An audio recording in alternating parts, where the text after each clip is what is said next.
How to See Stars, Wotus the Plowman with his Plow, the Big Dipper.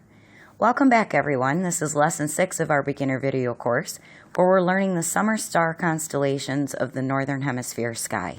And as we're nearing the end of the summer season, this is a good time to both add more clarity to our star-sighted vision here, and to get to know another new constellation called Wotus, and to circle back around to where we began during the beginning of the summer season, where we were first introduced to Ursa Major and the Big Dipper. When you search Wotus on a source like Wikipedia that we're going to look at here, you will find this under history and mythology to start us off with. Wikipedia tells us in ancient Babylon, the stars of Wotus were known as Shupa. They were apparently depicted as the god Enlil, who was the leader of the Babylonian pantheon and special patron of farmers. Wotus may have been represented by the animal four-leg constellation in ancient Egypt, resembling that of an ox, sufficiently to have been originally proposed as the foreleg of an ox by Burlow. Now, we will look at these ties back to ancient Babylon and ancient Egypt in future videos, but we're just starting to get to know Wotus in this piece. So it's this next bit that we're going to look at a little bit more in this piece. Wikipedia goes on to tell us that Homer mentions Wotus in the Odyssey as a celestial reference for navigation, describing it as late setting or slow to set. Exactly whom Wotus is supposed to represent in Greek mythology is not clear. According to one version, he was the son of Demeter, Philomenes, whose twin brother was Plutus. He was a plowman who drove the constellation Ursa Major. This agrees with the constellation's name. The ancient Greeks saw the asterism, now called the Big Dipper, or plow, as a cart with oxen. Some myths say that Wotus invented the plow and was memorialized for his ingenuity as a constellation. And one more thing Wikipedia tells us is that Arcturus, the brightest star in the constellation of Wotus, comes from the Greek word meaning guardian of the bear. Now let's take a look at a star map starting in the beginning of August, the first 2 hours after the sun is set, and remember that we're facing due south as we're looking into the sky above our heads to find the constellation of Wotus first. So using what we've already learned this summer about finding the star constellations of the night sky, this should make Wotus an easy one for us to find. Now easier it's even still because that guardian of the bear star, Arcturus. It's because Arcturus is the third, or by some measures, fourth brightest star in the sky, making the very big and bright Arcturus hard to miss.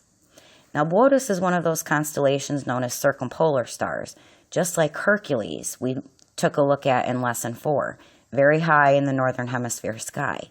And Wotus, you can see, is right next to Hercules, traveling in the night sky just to the west or to your right from Hercules when looking up at it. Now, when looking at the shape of Wotus and the way that it looks in the sky, you can see why many have described it looking like an ice cream cone or a kite. But for me as a little girl, when I looked up at it, I always saw it differently even than from what most constellation drawings that put Arcturus as closer to Wotus's feet or even his waist. I saw Arcturus as the head star, arms out, looking to me like a superhero flying through the sky with a cape flying behind him, or a woman skydiving head first in a dress. But if you first look for Arcturus, big and bright, by turning your head all the way to your right-hand side or to the west, you'll find Wotus pretty easily, appearing lower toward the horizon of the Earth during the end of the summer months of August, the first 2 hours after sunset, going into the month of September. Now, if you turn your head even more toward your right, likely you're going to start to have to turn your entire body to the right as well, or turning more toward the west. Now you're going to be starting to face north even. That's where you're going to find Ursa Major and the Big Dipper within it this time of the year, right next to where you found Wotus. Now, when you look at Wotus and the Big Dipper together, and how they appear to be lower to the Earth's horizon this time of the year, and so far to the west, you can now see the real reason that Homer described in the Odyssey Wotus as late setting or slow to set. Now we know what so many others have missed. It's the stories in the mist that tell us not just about these characters and their starring roles in the sky, but they also tell us about their location by season. Or in other words, the myths and the stories tell us not just who and where, but also when. Wotus, or the Plowman, is pushing his plow, the Big Dipper, appearing to dip down lower to the western horizon during the end of the summer season into the fall in the Northern Hemisphere.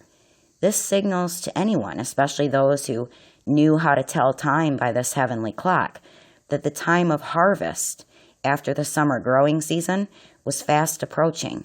And after that, the next thing that would be happening would be those farmers out there turning over their soil for the next year's growing season with their plows in the fall. Some of the information presented in this video lesson comes from our book series Constellations by Campfire, the easy and naked eye way for the summer season.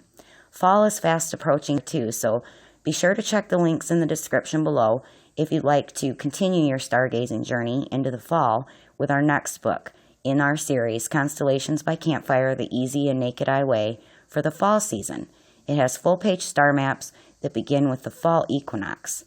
And so for now, just get out there tonight and find Wotus the Plowman pushing his plow, the Big Dipper, across the night sky. And until next time, stay lit and be well.